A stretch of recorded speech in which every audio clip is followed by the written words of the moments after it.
Ladies and gentlemen, welcome back to the show. This is Jenganjero. Now, today we have the Matchmaker show, and I want us to have a conversation today because the moment we stop talking, that is the moment we start fighting. You believe that together with me, the essence of this show is to build stronger families because we believe in families. I told you that the most basic unit of every society is a family.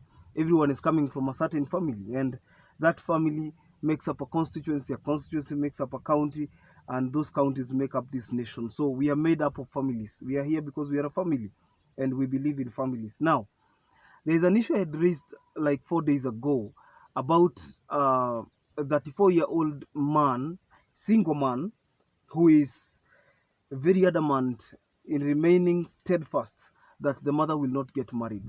I want us to go step by step. What happened is that the mother, in her late 50s, has decided to get married. The mother was on the show, got a man, and they started the due process. And you see, when you realize that you have gotten a serious person, a person who is interested, a man or a woman who is ready to take you home, meet family, arrange anything to do with dowry, and you can understand traditions, then you can proceed to marriage, then the person is serious. Again, the person is going to introduce you to the family and society, friends, church, and you're happy about that. Unfortunately, the person you think that will support you the most, and this is the mistake we make most of the time, because we believe that the people who are closest to us are the people who will support us the most. Unfortunately, it doesn't add up all the time, and what happens is that we meet discrepancies along the way. I told you that a discrepancy is the difference between what happens and what you wanted to happen. So Mr. Githinji, a 34-year-old young man, has refused the fact that the mother is getting married, and he is very adamant. He has remained steadfast. He has thrown out ultimatums for the cancellation of weddings, and he has asked even the mother that if she wants to dare, she can dare him right now and get married. And you are left wondering, sasa huyu mtoto ni wewe umezaa, wewe ndio umelea, wewe ndio umepeleka shule, alafu sasa ameweka vikwazo. And it didn't end there, because what happened is that Mr. Githinji ambushed the two lovebirds, the mother and now who is supposed to be the stepdaddy to be, and ambushed them in a hotel. Amewaleta juu sana, amewaleta juu vibaya sana, amesambaratisha kila kitu na anatishia huyo mzee sana. Anaambia huyo mzee atamkanyanga sawa sawa. And I'm left wondering, isn't it wise to let our parents enjoy what they can when they can? Because again, most people fail to understand that you will not have your parents forever. And the most important gift you can give them is peace of mind, allowing them to be themselves when they can. And the mother is crying day and night.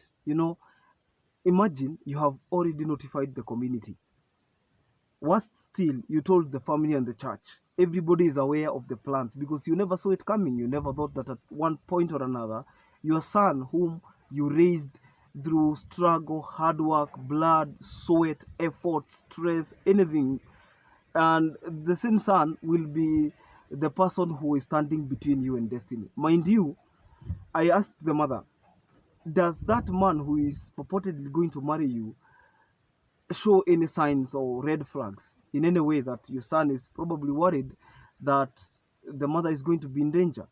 And she said no. In fact, okay, I know the man. I am asking just to confirm, because people can be different from how we see them on social media. People can be different from how we view them on a day-to-day interaction. So the mother cannot come into terms with the fact that the same son is going to bounce the wedding and put it to a block, because he said the mother is not going to be married, and if they think they are doing the right thing, they should dare and just get married.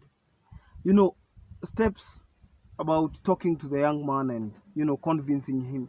You see, there is a proverb in Kikuyu that says that meshine dogo, like homes are very chaotic. Like, you see, smoke is chaotic, confused, and it is very, very difficult to, at this point, conclude a solution, because the son amekata na haongei na mama, na amemwambia wewe ni jaribu, na huyo mzee nitakanyanga. Unajua sasa ikifika hapo inakuanga mambo ya heshima, na tunasemanga heshima sio utumwa. Obey your father and mother so that you may live long. That is the first commandment with a promise. That is the book of Ephesians. And it is very important for people to understand and know where their limits end and where they start, because again, there must be boundaries. I told you that the moment you don't put demarcations, anybody, including your parents, including your children, your friends and family, are free to intrude. So there must be boundaries, because I believe that to a large extent there has been lack of boundary between the mother and the son, contributing to the fact that the son can now bring to an end a wedding that had already been organized by the church, by the family, and by the two lovebirds. Yeye amesema hata mama yake aolewe na malaika. He is not going to accept. Whether the other siblings have accepted or not doesn't concern him, and this is a decision he has made. And you are left wondering, isn't he supposed to make a decision on whether he's going to get married or not? I don't know whether I am seeing it in that light, or what you think, because again, your opinions matter, and the mother will be reading the comment section. You see, she got a man from the show, and the man was also from the show, so they will be closely monitoring the comments to know whether I am wrong, because I told them there was no way. You see, these people are, the man is 60, the woman is in, I think, 58, kama si 57 ni 58, sijui kama amefika. Last year alikuwa 57 when she was on the show, na sasa kama alikuwa 57 sahi, maybe ako 58 ama bado hajafika, but around there. My point is, I told them your son is not supposed to dictate the end game, because he has his own life, you have your own life, and in as much as you love your children, you do not allow them to bring to a stop what brings happiness in your life. Remember, this woman has never been married all her life. This boy has never been, you see, I am not using the word boy as a demeanor.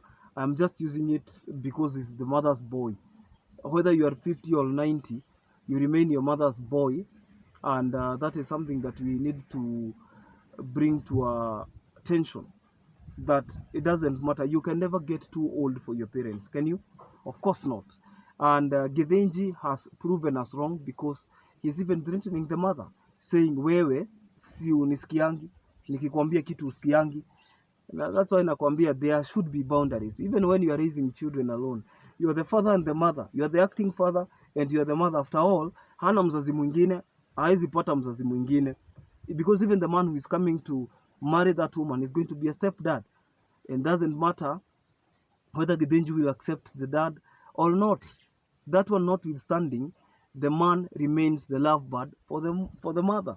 The mother says that it has been long, it has been a long way coming. She has always desired to be married, and she's gotten a calm man, mzee wa kanisa. Unajua watu wengine hata wanakuanga tu na roho safi. Unaona kama mzee kama huyo tu anatishiwa maisha, na bado he is clinging there, anasema composer, ama gentleman, wacha kijana kwanza ajicompose, maybe ni culture shock. Kuna watu wengine hawezi taka hiyo ujinga, anakuambia, unaambia nani utakanyanga, mimi ni walika yako, na wanakanyangana hapo. And you see, that is not the end goal, it is not the end game.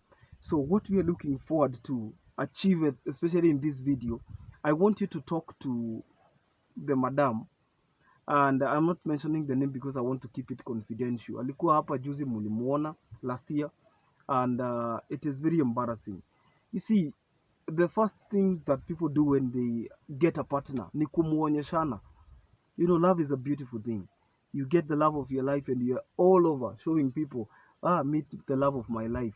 This is gonna be the mother of my children, the father of my children, and you know, it is a beautiful experience. However, if you are not right in the middle of that beautiful feeling and somebody is trying to put asunder, you feel the weight of it. Nevertheless, not everything is lost, all has not been lost, but we are hoping that Mr. Githinji is going to conform. Mr. Githinji is going to, because I called him, he's very rude, he's a very rude boy, and you see, he thinks that we are benefiting by helping the mother get a husband. I don't know how some people are raised, mnamtafutia mama, mnasikia ninataka baba. You are like, young man, see, you have your life, you focus on your life, and make it work. Ametulea saa hii bila baba, saa hii ndio anahitaji baba. Alikwambia anahitaji, mwambie si your mother was on the show. Kwanza ulimkubalia akuje kwa nini? And I'm like, are you speaking about your daughter or your mother? You see, even when it's your wife, hao ni watu wazima, people can make decisions. Watu wazima can make decisions depending on how they want, so long as they're not offending anybody. Another thing, I don't know whether or where we put a mark into children's entitlement. When your child is too entitled, anaweza kukugonga hata shoka na hakuna kitu anaweza fanya. Mnasikia ule msichana alikuwa anatandika mama yake makofi, msichana wa form 3 anatandika mama yake makofi pale Kino, mpaka anauliziwa na watu wa petrol station. You ask yourself, when did the rain start beating us? Because we never put boundaries, do we? Somebody, how can your son, the one you raised, the one you breastfed, the young man that you saw growing up in puberty, kijana umenunulia mpaka hata everything, hey, changing him diapers, everything, and then anakwambia jaribu uolewe uone, and you're like, never. So the mother is crying, she feels helpless. The man is saying, sasa mimi Jenga sitaki kuingilia mambo ya familia, ikifika hapo hii familia itabidi nimeiacha roho safi, hata kama napenda huyu madam, wasikizane juu I cannot enter into conflict. And you see, there are so many women that he can approach on the show and there will be no drama. So the woman, the reason why I'm doing this is because I know the kind of investment she has had. Unajua, afadhali ukue hujapata kitu kushinda upate kitu alafu it is being taken away from you. Na unajua the funniest thing, mpaka kijana tunamwambia, we called him with the team and he's like, we are telling him, do you know that sometimes you bring shame and sorrow to your parents, they can leave a curse. And he has the audacity to tell us, mama atatoa wapi laana? Ulisikia wa mama wakibariki nani? And you're like, sasa I think you have crossed the line. Young man, you have crossed the line. Yeah? Sasa hata kama ni mihadarati anatumia ama ni nini anatumia, we don't know, but we don't care anyway. However, it is important to ensure that there is respect, to ensure that respect has been given where respect is due. The Bible says in the book of Hebrews that without controversy, the lesser is blessed by the greater. So there is no other way that the young man can get blessings except from the elders. I don't know your thoughts. Please let us know in the comment section. Your contributions are very important. We get to learn and we exchange notes from one another. If you have a similar experience, if you've seen something close to that, you can let us know in the comment section so that we can inspire as many as of those who are going through the same or even worse. So your opinions are very, very important. Don't forget to subscribe to our YouTube channel. Tell Githinji something, give him a piece of your mind. If you think there is something he should do in terms of styling up, or even if you think he's right, it's still okay. You can let us know in the comment section. But I believe that he is trying to interfere and it is going to stress the mother. Na mama yake anasema yeye kwanza ni watu wa BP, so high blood pressure inaweza mshika anytime, anasikia vibaya sana sahi. So please help the mother by letting us know your thoughts in the comment section. Until next time, this is Jenga Njero. God bless you. Bye bye.